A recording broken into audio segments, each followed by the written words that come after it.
কাতলাও আছে 5 কেজি, রুই মাছও প্রায় 4 কেজির কাছাকাছি। কোটাই চিংড়ি নাকি ওতে? ব্যাকে যে পুকুরটা শিকারী বন্ধুদের মাছ ধরতে দেখছেন, এটি হচ্ছে সোমনাথদার পুকুর, যেটি হুগলি জেলা উত্তরপাড়া মাকলা মায়াভাঁটায় অবস্থিত। সুন্দর শেপের পুকুর। ভাঁটার পুকুর আমরা সচরাচর যেটা দেখতে পাই সেটা হচ্ছে যে টেরা বেঁকা, আপ ডাউন, নিচে সমান নেই, কিন্তু এই পুকুরটা যেমন সুন্দর শেপ তেমন নিচের মাটি কিন্তু সমান। সেরকমটাই শিকারীরাও বললেন এবং কমিটিও জানালেন। তো এই পুকুরে সিট মূল্য কিন্তু 800 টাকা। 800 টাকা সিট মূল্যে যে সমস্ত শিকারীরা মাছ ধরছে, অখুশি এরকম কোনো শিকারী বন্ধু আমি দেখতে পাইনি।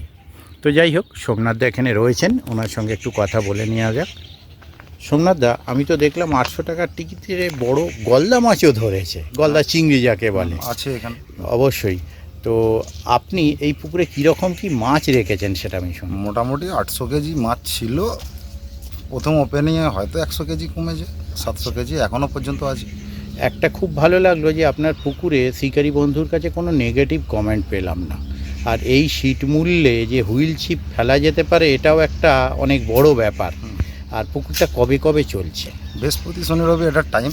আচ্ছা, আর সকাল 6টা থেকে সন্ধ্যে 6টা। এটা শুধুমাত্র সাদা টোপে মাছ ধরা? সাদা টোপেই মাছ ধরা। আর সাদা টোপে দেখলাম কাতলা মাছ, রুই, মৃগেল, বাটা সবই খেয়েছে। কাতলাও আছে 5 কেজি, রুই মাছও প্রায় 4 কেজির কাছাকাছি আছে। আচ্ছা আচ্ছা, ঠিক আছে সোমনাথদা, আপনার নাম্বার তো স্ক্রিনে দেওয়া রইলো, এনার নাম্বার, কেউ যদি চান অবশ্যই এনাকে কন্ট্যাক্ট করবেন। ধন্যবাদ। আর একটা কথা আমার বলার আছে, যে পুকুরের মালিক হিসাবে যদি আপনি আমার স্পিচ নিয়ে থাকেন, পুকুরটার পেছনে খাটে যারা, তাদের সাথে পরিচয় করে অবশ্যই। আমার পাশে আছে দীপক, ও এটার পুকুর মালিকই বলতে পারেন আপনি। আমার অবর্তমানে ও যা বলবে সেটাই শেষ কথা। এ হচ্ছে কমোড। পুকুরের সমস্ত অ্যাকোমোডেশন থেকে শুরু করে ডিসিপ্লিন মেনটেন করার দায়িত্ব থাকে এর। আর প্রচুর খেটে এরাই পুকুরটা এই জায়গায় দাঁড় করিয়েছে, তবে তো আপনি আজকে আমার কাছে এসেছেন। অবশ্যই, এই কারণেই এদের আগে। অবশ্যই। তো যাই হোক, দাদা একটু বলে দিলেন, তবুও আমি এই ভাইয়েদের কাছে জেনে নিচ্ছি। তো সবাই মাছ ধরতে আসে, আমি দেখলাম, এখানে দেখছি শিকারী বন্ধুরা মাছ ধরছেন। তো আপনারা তার মানে সকাল থেকেই শিকারীরা এসে আপনাদের সাহায্য পেয়ে যায় মোটামুটি? আচ্ছা, আর পুকুরে মাছের খাবারপত্র সব আপনারাই দিয়ে থাকেন? আচ্ছা আচ্ছা। তো যাই হোক দাদা, কোনো যদি শিকারী বন্ধুদের কোনো অসুবিধা হয়, তার মানে আপনাদের নক করলে আপনাদের কাছ থেকেও হেল্প পেয়ে যাবে। কারণ দাদা আমাদের যে দায়িত্বটা দিয়ে রেখেছে, তার জন্য দাদাকে আমাদের খুব ধন্যবাদ। আর দাদা আমাদেরকে বিশ্বাসও করে খুব, এই বিষয় নিয়ে কোনো সন্দেহ নেই আমাদের। ঠিক আছে, তো দাদার আমরা সবসময় পাশে আছি, দাদাও আমাদের সবসময় পাশে আছে। ব্যাস এইটুকুনি বলার, আর কিছু নয়। Thank you. ঠিক আছে দাদা, ধন্যবাদ। আপনাকেও ধন্যবাদ দাদা। বাহ,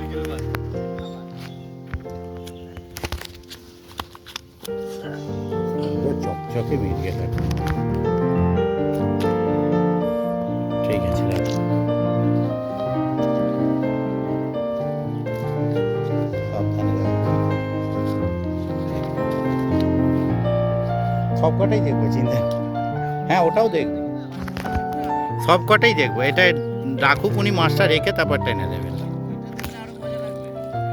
একটু টেনে দিন তো দাদা জালটা।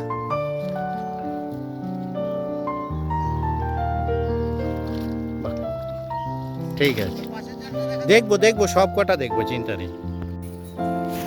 চিংড়ি মাছ, ও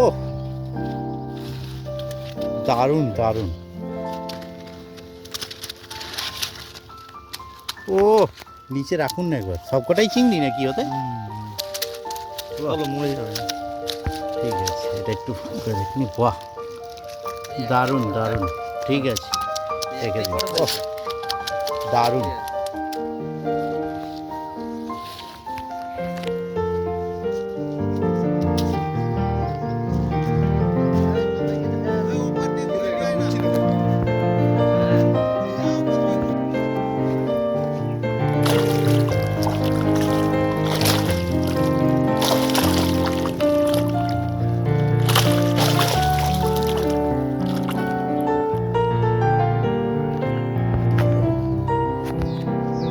মাছ ধরে খুশি কি এখানে?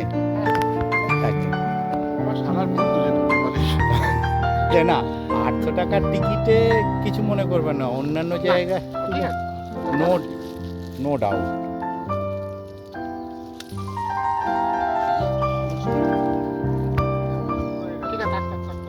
যাক, আপনি খুশি মোট কথা বলা।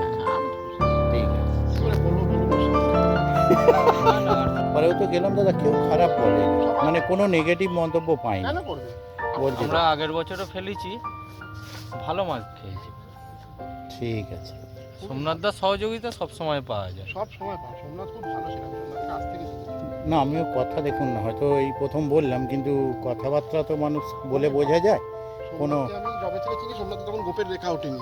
আচ্ছা, ছোটবেলার পরিচিতি। হাফ প্যান্ট পরে আমি সোমনাথকে দিই। বাহ, আমারও তো গাঁটে গাঁটে রজত জয়ন্তী হয়ে গেল। ঠিক আছে, ধন্যবাদ দাদা।